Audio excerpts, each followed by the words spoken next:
Good morning. Ito yung malnourished kong sili. Nung nilagyan ko siya ng nilagyan ng mga galing sa kusina. For example, balat. Tapos yung nilagyan ko siya dyan ng kung ano-anong balat ng gulay. Tumaba siya taba na niya. Tapos yan malnourished yun eh. Tapos yun ang laki. Na-transfer ko na siya soon. Naantay ko lang yung soil. Tapos ito. Nagsitabaan sila. Ito yung kasabayan nito.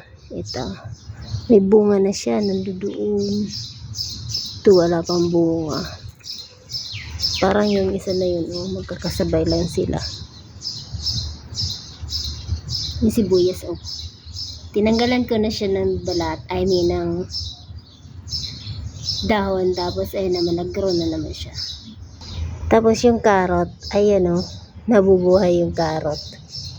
Ito, garlic. Ang taba, imumove ko siya somewhere. Tapos yung aking ampalaya, namumulaklak na siya. Andun pa ba sa kata? Aking mga pinya. Ito may kumakain. Ano yung dahon niya? Siguro manamis siya. Hindi ko siya nilalagyan ng fertilizer as in. Yung lang ng bigas. Hugas bigas. Ito yung kasabayan ng sili doon. Ayan ang laki na niya. Ayan, lahat na sila may bunga. Ito meron. Ito meron. Andun meron. Lahat sila may bunga. Yung isa lang na yun hindi namumunga tulad nun. Malaki na rin siya. Ang ganda. Tapos yung basil ko, lagi akong nagha-harvest dyan para sa pesto sauce. Diba? Ito ang kasabayan nito. Yung kinakain ng ewan ko anong kumakain dyan. Tapos say hi biscuit. Ito naman yung aking sweet potato. Mainit. Kaya kailangan ko magdilig. Mainit eh.